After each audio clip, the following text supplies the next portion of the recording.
Ayan.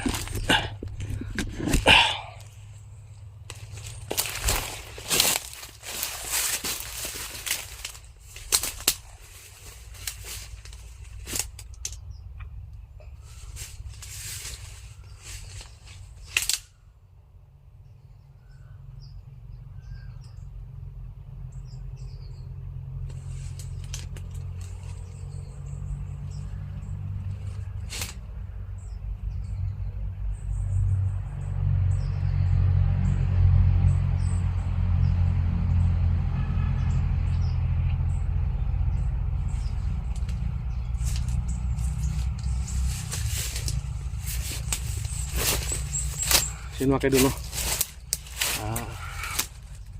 Kailangan na titingnan mo natin yung paligid.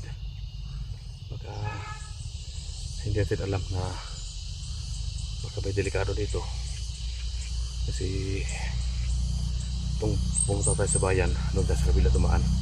So hindi tayo bumalik doon. Baka monitor tayo nila, baka harangin tayo. So dito tayo sa banang ibaba. So may sapa dyan mga kaidol. Kaya ang gagawin natin dito ay talaga magdubli ingat tayo dito, no? Para mabigay natin itong dampulahan, itong pangalay natin. So kailangan talaga mag-ingat tayo dito. Kahit dahan-dahan lang po yung kilos natin, at least na sigurado tayo na hindi tayo hindi tayo maisahan. Medyo tahimik, no? So abante tayo ng konti.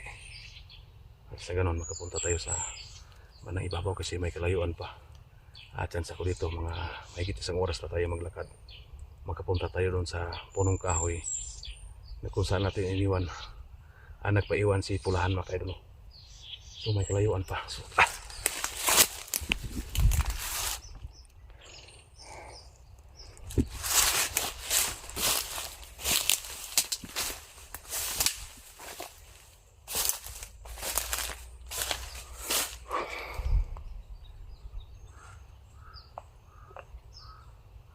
so kailangan tayo magmatsi dito sa ating bawat galawan natin dito, no?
Medyo tahimik ko kayo.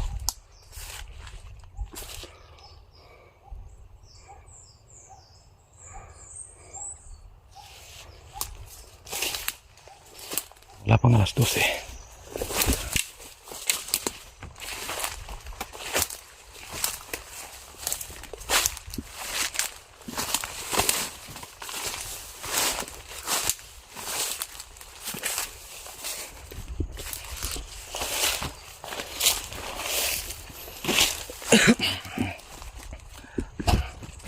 Sino ka dulo?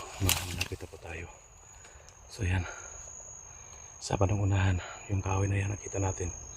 Kitanaw natin yung kahoy dito kung saan kami nagkahiwalay ni Pulahan. So sana andito lang siya sa paligid mga kaidol. So magmamasid muna tayo. Hindi tayo maging kumpiyansa dito.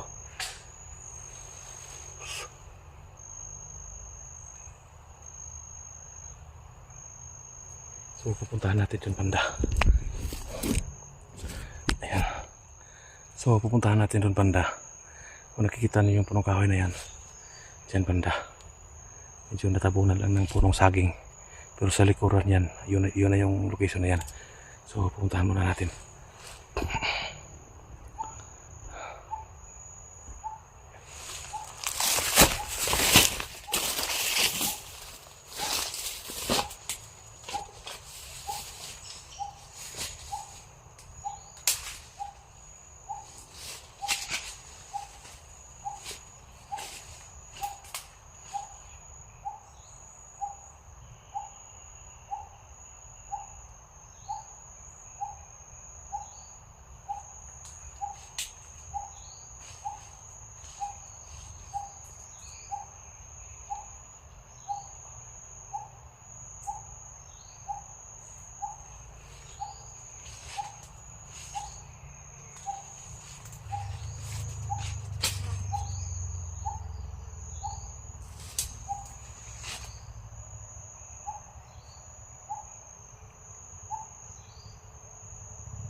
Okay dulu.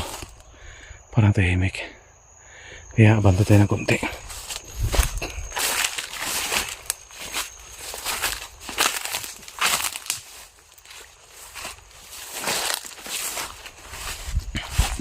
So yan, okay dulu. Kita natin na yung kahoy.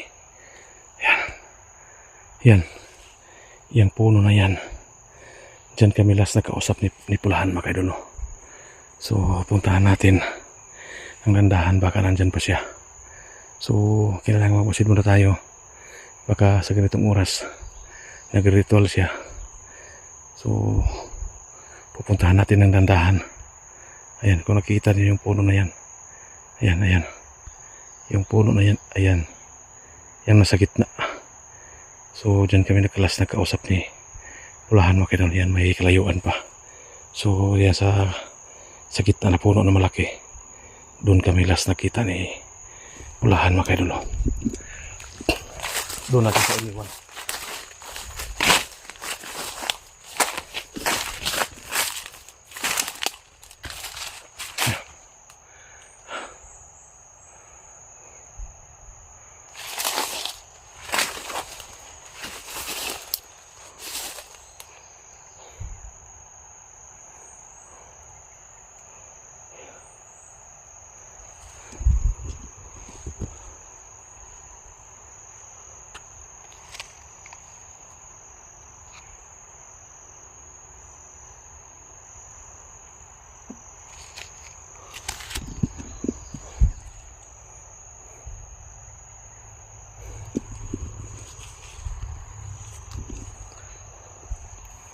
Parang tahimik. Parang tahimik pa kayo lolo. Yan ang puno yan. Yan.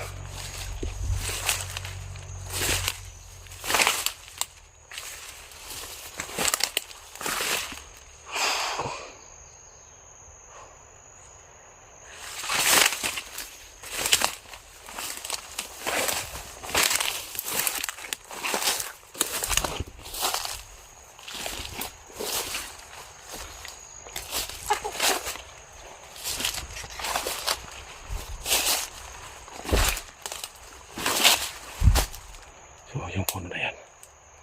Diyan kami last si Pulahan nakita.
Ayun mga kaidol, no? Parang tahimik. Parang naramdaman natin na walang tao dito. Kaya magmasid muna tayo sa paligid. Baka bigla lang magpakita si Pulahan dito mga kaidol. Sino? Yung puno na yan. Diyan kami last nakausap ni Pulahan.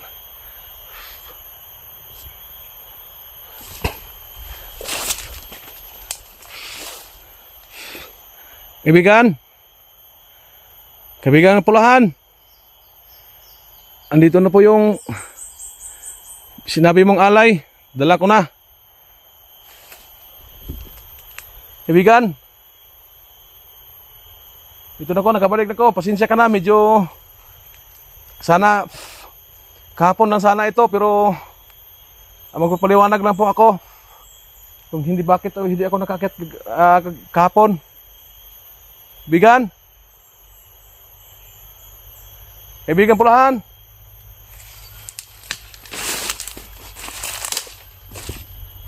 Kaibigan,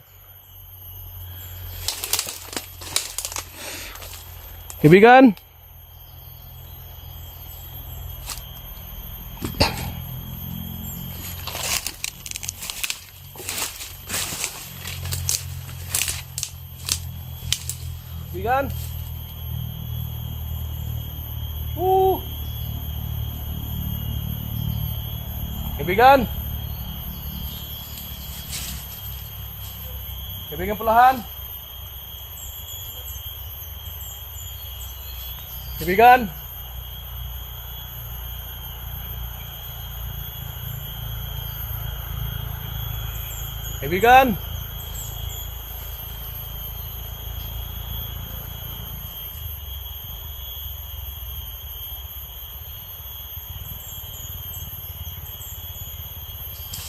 Kaibigan,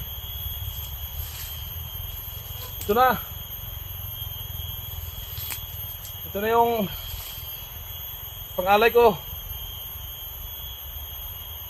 May dala akong manok na puti at saka pagkain. Kaibigan, ito na. Ito na yung pangalay ko. Kaibigan,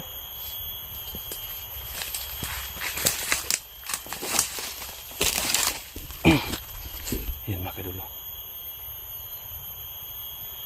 Parang tahimik dito. So subukan natin puntahan dyan sa puno mismo ng kahoy kung saan kami nagkausap. So wala tayong magagawa dito mga kadulo. Antayin na talaga natin si Pulahan dito na lumabas. Baka andito lang sa paligid. Hindi kaya nag-ritual siya. So tingnan natin paligid, baka may usok. Kung may usok tayo makikita dito. Yan, nag-ritual siya.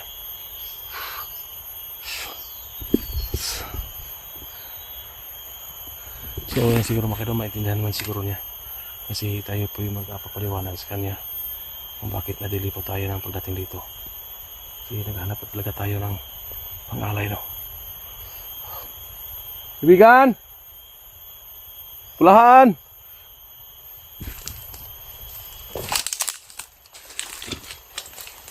Kaibigan!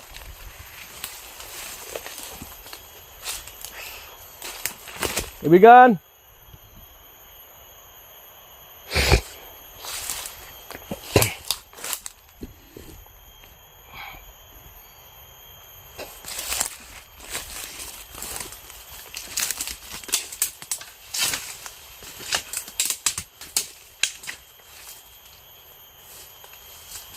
Kaibigan, dito na. Kaibigan.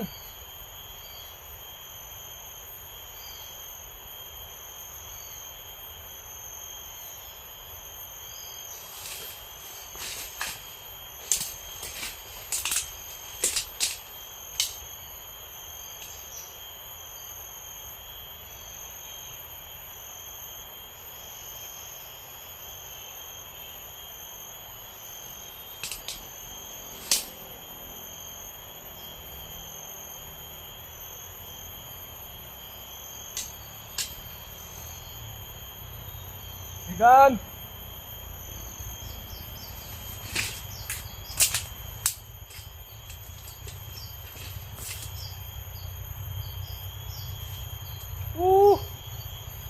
Kaibigan!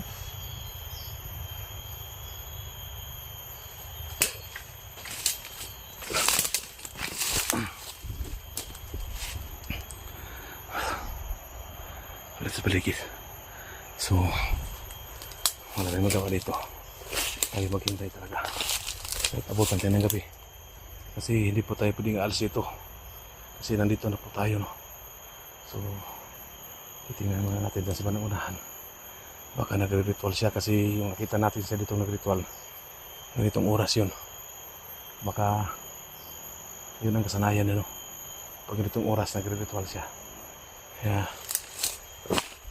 hanapin natin dito. Alam po natin nandito lang sa paligid.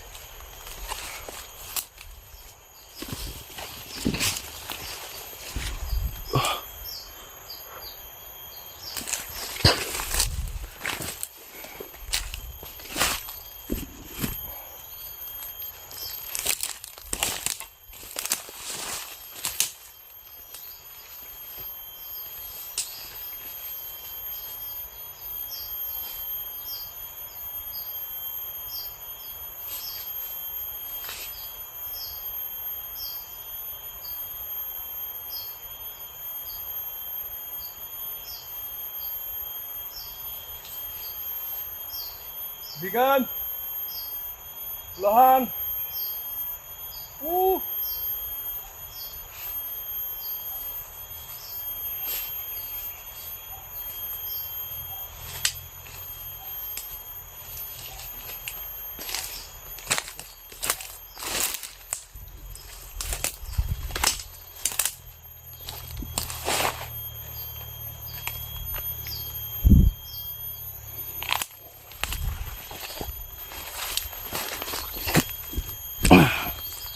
Sino kailon, so antayin natin dito. Baka dito lang sa paligid si Kulano. Baka nakamasil sa atin.